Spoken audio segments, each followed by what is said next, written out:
Canada has just walked away from a $20 billion contract for American submarines and instead signed a $60 billion deal with Germany and South Korea. Washington is furious. But this is about more than submarines.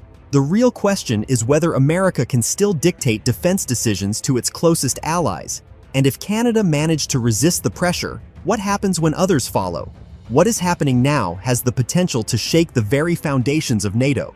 For decades, Washington set the rules and took the biggest contracts, but Ottawa's decision signals something different, a shift in the balance of power. Germany gains, South Korea strengthens its position, and for the first time, America looks as if it is losing control. We are witnessing history unfold in real time. Will Trump's threats force Canada to back down, or has Ottawa already lit the fuse of a new era of multipolar military power? This is a direct challenge to American dominance, and the world is watching. So let's break it down. Relations between Canada and the US are far from calm. With Donald Trump back in the White House, he has become tougher, and the list of disagreements keeps growing. This time, it is not just about tariffs or trade. The conflict has reached the level of defense. Contracts that decide who builds the ships, planes, and submarines to defend North America. And Canada has just taken a step that Washington can barely swallow. Ottawa launched the Canadian Patrol Submarine Project, one of the largest procurement programs in its history. The sum, about 60 billion Canadian dollars. The goal, to purchase up to 12 modern submarines capable of patrolling open waters and operating under Arctic ice. This is not a symbolic purchase.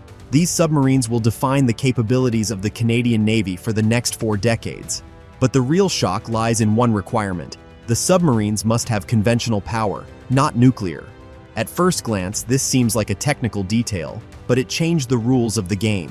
American shipyards like General Dynamics, Electric Boat, and Huntington Ingalls build only nuclear-powered submarines. They have no production lines for diesel-electric boats. With a single requirement, Canada shut American companies out, without ever naming them directly. Had Ottawa openly declared that American submarines were not being considered, a scandal would have erupted immediately. Trump would have exploded, Congress would have held hearings, and the Pentagon would have accused Canada of undermining the alliance. Instead, officials framed it around technical needs, long endurance under the ice, lower costs, and the absence of complications tied to nuclear technology. On the surface, the condition looks neutral, but in reality, it opened the door for Germany and South Korea, who are already preparing their proposals. It was a carefully calculated move. By mandating diesel-electric power, Canada avoided direct confrontation while redirecting tens of billions of dollars, technology transfers, and industrial partnerships away from the US, European, and Asian companies will benefit, and Canadian shipyards will gain jobs and orders. For Washington, this is the loss of one of the largest defense deals in recent years. And this is not just about submarines. Take the F-35 fighter program. Canada officially ordered 88 aircraft worth nearly 19 billion Canadian dollars, not including decades of costly maintenance. On paper, this is a victory for Lockheed Martin, but Ottawa left itself the option to revisit the terms. It is a political signal that the contract is not final. Officials are watching closely for delays, cost overruns, and quality issues. If there are too many, Canada will have grounds to pivot to the Eurofighter Typhoon or Sweden's Gripen. That would repeat the submarine scenario. Only this time, billions in the air domain would bypass the US and flow to Europe. All of this is shaping into a trend. Submarines, fighters, these are the core of Canada's military modernization, programs that will define its armed forces for generations to come. And in both cases, American companies are not being pushed out by loud declarations or outright rejections, but by technical requirements and careful revisions. For Washington, the consequences go far beyond lost revenue. Canada is redirecting tens of billions from the American defense sector to Europe and Asia. This weakens US control over the military supply chain of its closest neighbor and strengthens the position of other players. For Ottawa, meanwhile, it is a way to reduce risks, enhance sovereignty, and gain more leverage in negotiations. And this raises an even more serious question. If Canada can quietly sidestep the US on submarines and possibly fighters, what would stop it from doing the same with ships, helicopters, or missile defense systems. If the strategy holds, it will reshape not only Canada's armed forces, but also the balance of influence within NATO itself. This situation is tied to a much broader reality facing the alliance today. Washington is not simply watching its allies spend more on defense, it is actively pushing them to do so. With Donald Trump back in the White House, his rhetoric toward NATO members has become harsher than ever. Pay your bills or face the consequences. American presidents have complained for decades that Europe underfunds defense, but Trump turned this from a diplomatic grievance into a campaign of pressure and public humiliation. He names countries directly, points to the exact amounts, and makes it clear: American protection is not guaranteed if the money doesn't come through. At first glance, his demands look logical, since NATO members did commit to spend at least 2% of their GDP on defense. Many failed to do so for years, especially in Western Europe. But here lies the catch. As soon as a country raises its defense budget, a huge share of that money doesn't go to its own industries at all. It flows straight into the American military-industrial complex. The reason is simple. The most advanced aircraft, missiles, radars, and ships that allies need are almost always made in the US. The scale is enormous.